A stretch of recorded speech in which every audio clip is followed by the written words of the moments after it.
Fala galera, beleza? Vamos começar mais uma aula da nossa EBD dos Jovens e hoje nós vamos tratar da lição 11 e o tema é generosidade ou avareza. Então a gente vai falar bastante sobre generosidade aqui nessa lição. E para isso eu te convido aí a abrir a sua Bíblia no livro de Atos, capítulo 4, versículo 32 até o versículo 37. Atos 4, do 32 ao 37.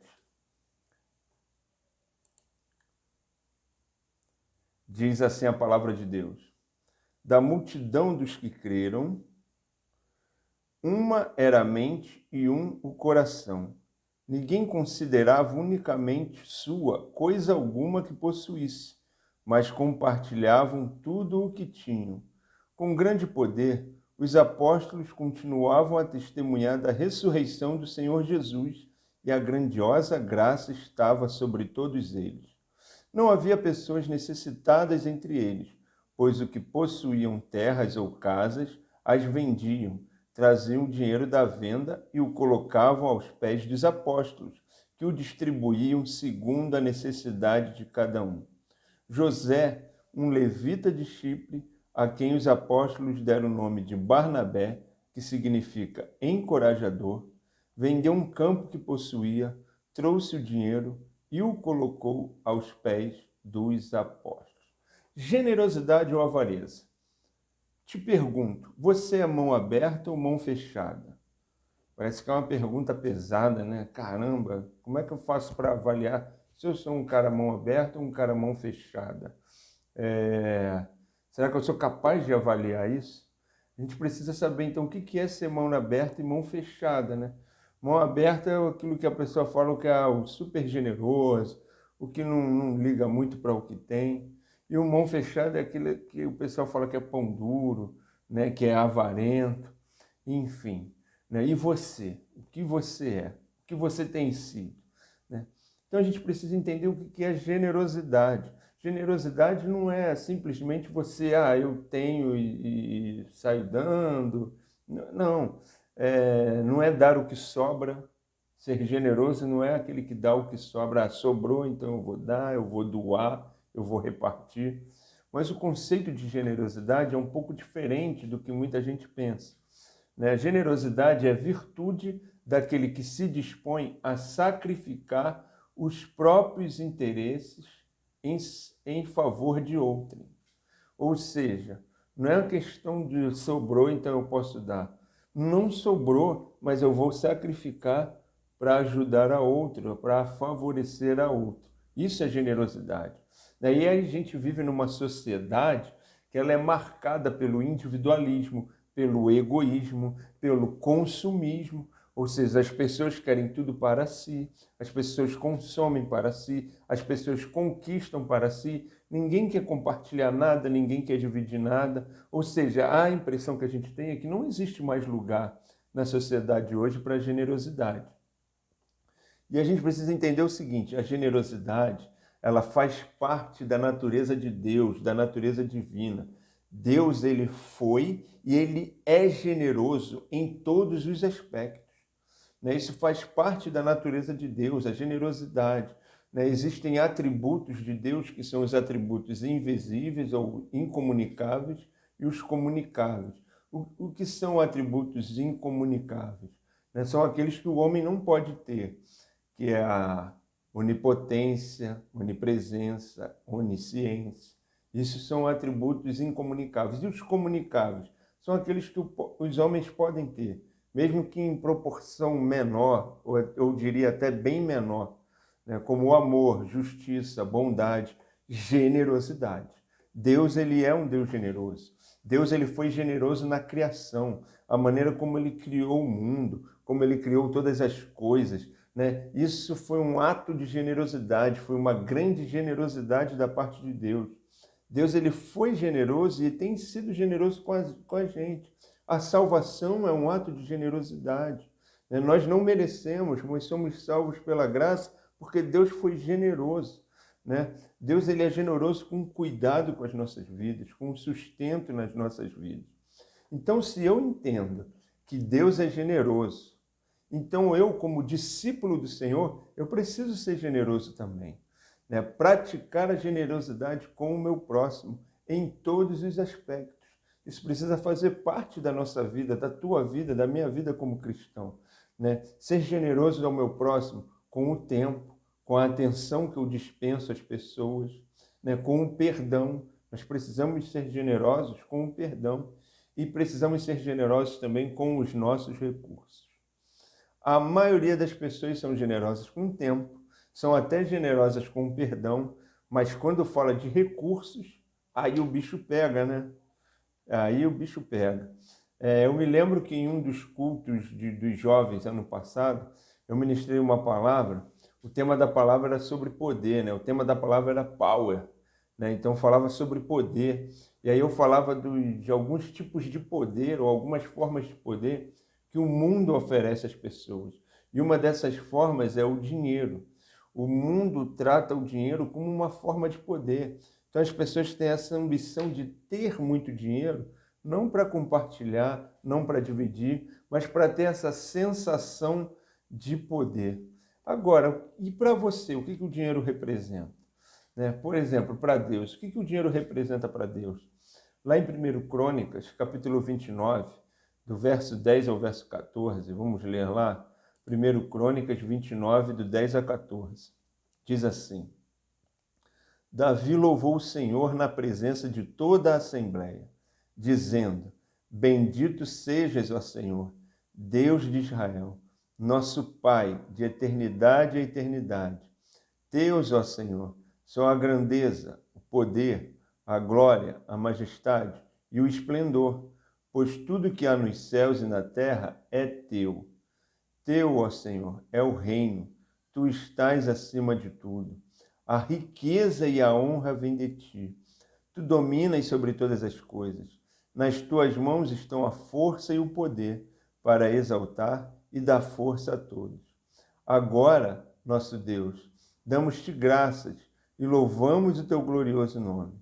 Mas quem sou eu e quem é o meu povo para que pudéssemos contribuir tão generosamente como fizemos?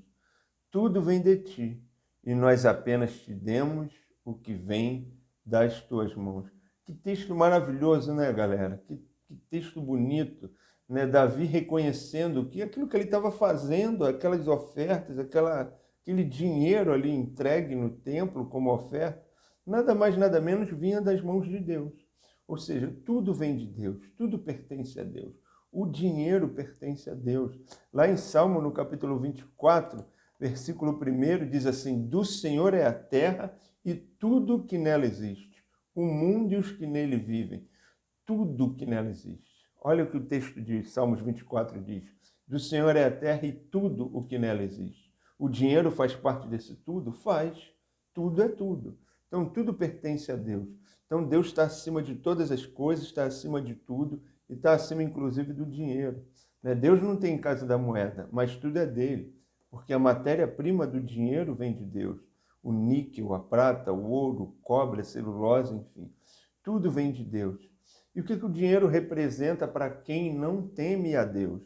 Agora eu vou te pedir para abrir lá em 1 Reis, capítulo 21, um outro texto também muito interessante, 1 Reis, capítulo 21, do 1 ao 4.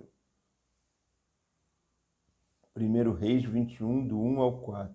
Diz assim: Algum tempo depois houve um incidente envolvendo uma vinha que pertencia a Nabote, de Jezreel. A vinha ficava em Jezreel, ao lado do palácio de Acabe, rei de Samaria. Acabe tinha dito a Nabote: Dê-me a sua vinha, para eu usar como horta, já que fica ao lado do meu palácio. Em troca eu lhe darei uma vinha melhor, ou se preferir, eu lhe pagarei, seja qual for o seu valor. Nabote, contudo, respondeu: O Senhor me livre de dar a ti a herança dos meus pais. Então Acabe foi para casa, aborrecido e indignado, porque Nabote de Jezreel lhe dissera: Não te darei a herança dos meus pais. Deitou-se na cama, virou o rosto para a parede e recusou-se a comer. Olha que coisa interessante. O que mostra aqui? Acabe, né, porque era rei, porque era poderoso, porque tinha dinheiro, ele achava que podia ter o que ele queria, que ele podia comprar tudo.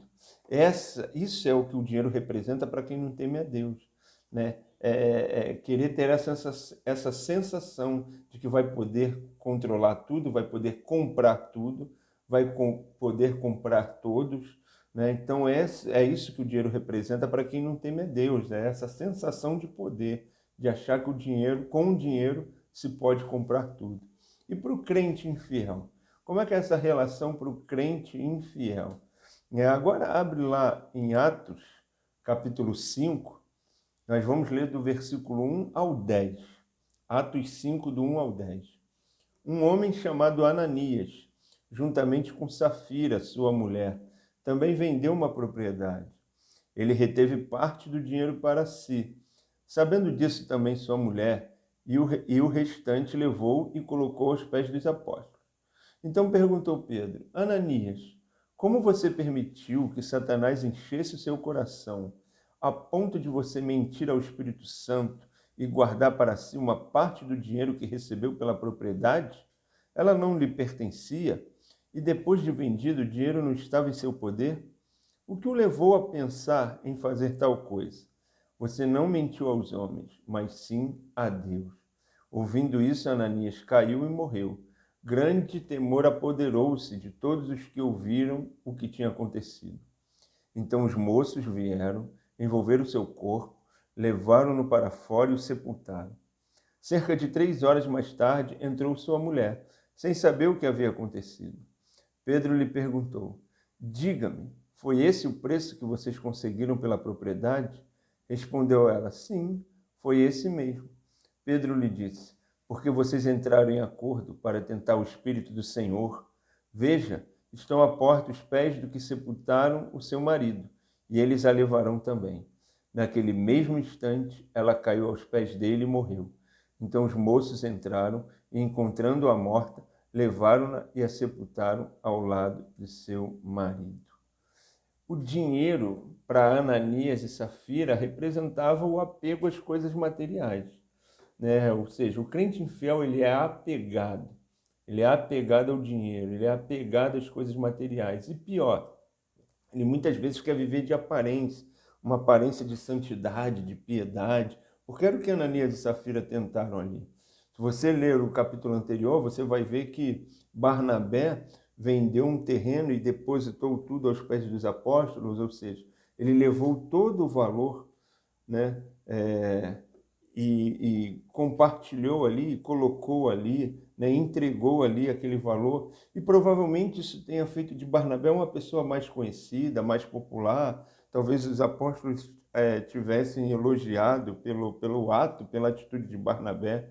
E aí Ananias e Safira talvez querendo esse mesmo tratamento, né? Essa mesma popularidade entre os irmãos ali da igreja. Então eles tramaram isso, ó, vamos vender nosso terreno também, só que aí a gente vai e vende por 200 mil, vamos supor. Só que aí a gente entrega 100 mil, diz que foi 100 mil, e aí a gente garante os 100 mil para a gente. Ou seja, tudo isso por causa de aparência, eles queriam manter uma aparência, né? E aí aquela mentira camuflada de generosidade. Então nós precisamos ter muito cuidado com isso, porque muitas vezes nós somos levados a tomar algumas atitudes para ter uma aparência de generosidade, mas o nosso coração está longe daquilo.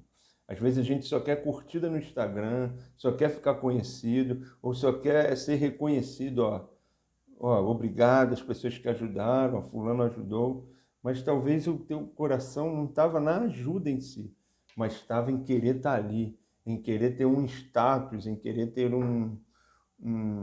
uma popularidade, enfim. Ou seja, viver de aparência. E para o crente fiel? E aí nós lemos no início, né, Atos 4, do 32 ao 37, eu queria ler novamente só o 36 e o 37 de Atos 4. José, um levita de Chipre, a quem os apóstolos deram o nome de Barnabé, que significa encorajador, vendeu um campo que possuía, trouxe o dinheiro e colocou aos pés dos apóstolos. Isso aí é um exemplo de generosidade. Barnabé, né? Ele entregou ali tudo, não porque foi constrangido, porque foi obrigado, mas porque foi movido pelo Espírito Santo. Porque o coração dele não estava nos bens materiais, né? Ele estava em ser generoso. Então, o generoso, ele é impelido, ele é movido, ele é direcionado pelo Espírito Santo. Ah, mas pastor, então eu tenho que entregar tudo que tenho, eu não posso ganhar dinheiro, né? Não é que você tem que entregar tudo, não é que você não possa ganhar dinheiro, mas a gente tem que ter um entendimento do seguinte: Deus, ele é o Senhor de tudo. Tudo que existe no céu, tudo que existe na terra, Deus é dono de tudo. Quando nós reconhecemos isso, então a gente parte para o princípio da mordomia cristã. Ou seja, nós somos administradores, somos mordomos. Que tudo que temos e tudo que somos não é nosso, vem dele, é do Senhor, vem dele. Então nós somos administradores, somos mordomos. Então quando a gente parte desse princípio, né, então a gente consegue entender o princípio da generosidade, né? E aí quando eu penso em mordomia, né, eu lembro de José. José foi um excelente mordomo, um excelente administrador. Lá em Gênesis 47, primeiro livro da Bíblia, livro de Gênesis, capítulo 47, no versículo 14 fala assim: José recolheu toda a prata que circulava no Egito e em Canaã, dada como pagamento do trigo que o povo comprava, e levou-a ao palácio do faraó. Agora vá para o versículo 20 também. Diz assim: Assim José comprou todas as terras do Egito para o faraó. Todos os egípcios tiveram que vender os seus campos, pois a fome os obrigou a isso. A terra tornou-se propriedade do faraó. Olha que interessante, né? A história de José mostra um aspecto desafiador na área de ganhar dinheiros e bens, mas visando a grandeza de outra pessoa. No caso aqui de José, era Faraó. José foi nomeado governador do Egito e ele era um grande administrador, um grande mordomo.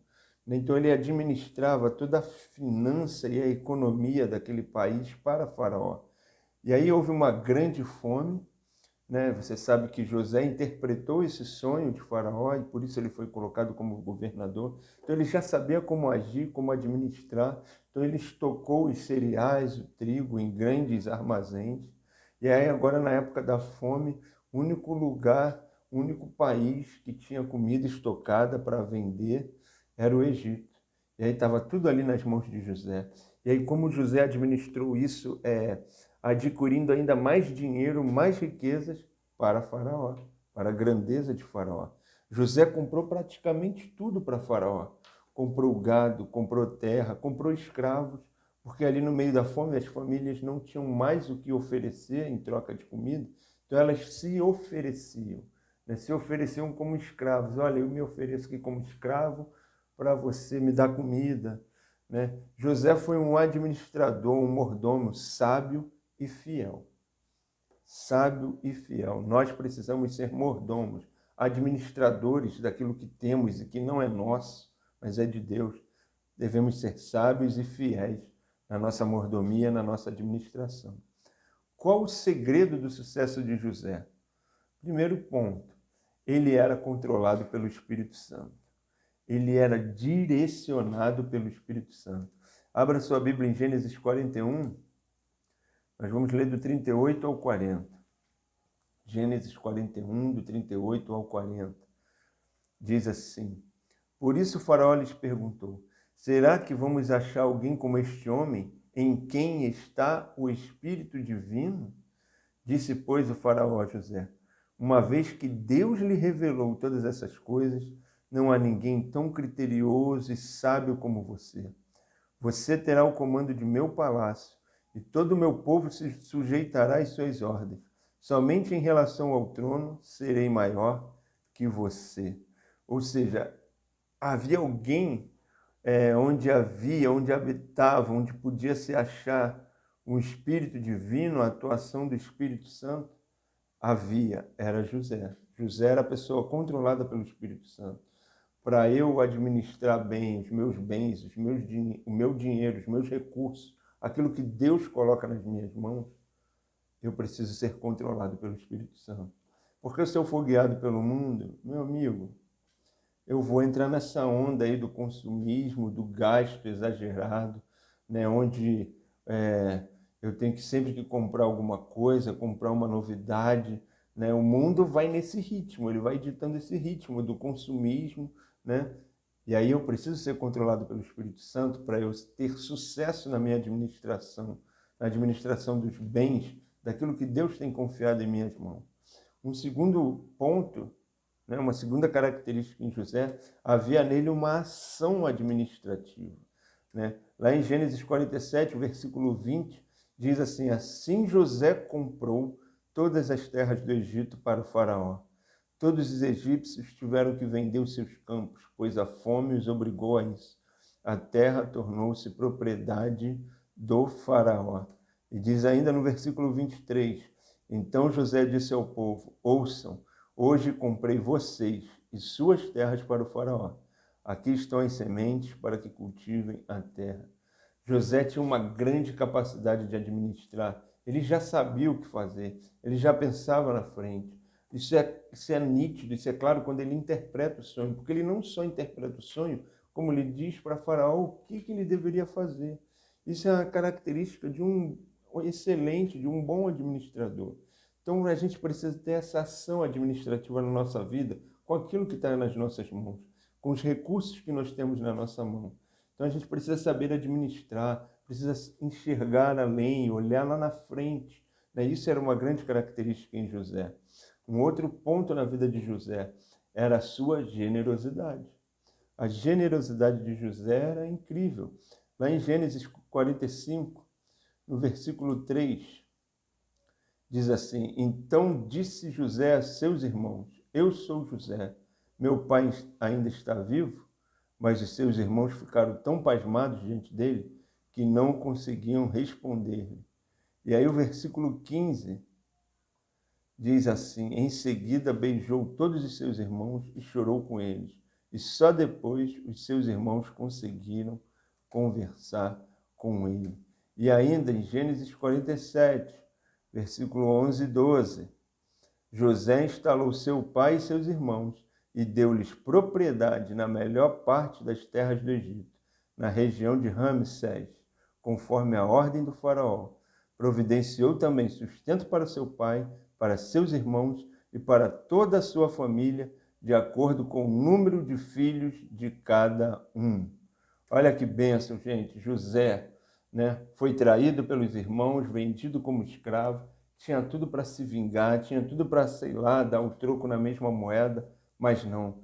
José foi generoso e escolheu o melhor lugar da terra para sua família habitar e ainda os sustentou. José sustentou seu pai e todos os seus irmãos. Aqueles que lá atrás haviam traído, agora estavam sendo, de alguma maneira, recompensados, né? Estavam vivendo ali a generosidade de José na vida deles. E um outro ponto é a convicção. José era convicto, ele era convicto de que tudo vinha de Deus. Por isso ele agia dessa maneira, por isso ele foi tão generoso. Irmãos, ser generoso é andar na contramão. Como eu falei, o mundo aí é cada vez mais individualista, consumista, egoísta, tudo é para si, né? Então eu quero, é para mim, é meu, né? Como diz aquele versículo lá em Provérbios, né? Da sanguessuga, né? A sanguessuga tem duas filhas, dá, ou seja, é a pessoa que só quer para ela, né? Não olha o próximo. Então que nós sejamos mordomos fiéis, administradores daquilo que Deus tem confiado em nossas mãos. E que a gente possa se comprometer, né, com aquilo que Deus tem confiado em nossas mãos. A gente precisa se comprometer com o Evangelho, com a obra de Deus, com a expansão do seu reino, com a assistência aos pobres, porque isso é generosidade, e generosidade é um dom de Deus. Amém, galera? Então fiquem aí na bênção com essa palavra, com essa lição, né? Espalhem, divulguem, curtam esse vídeo e vamos juntos ganhar almas para o reino, ganhar vidas para o Senhor Jesus. Amém? Então é isso, galera. Deus te abençoe. Valeu, até a próxima.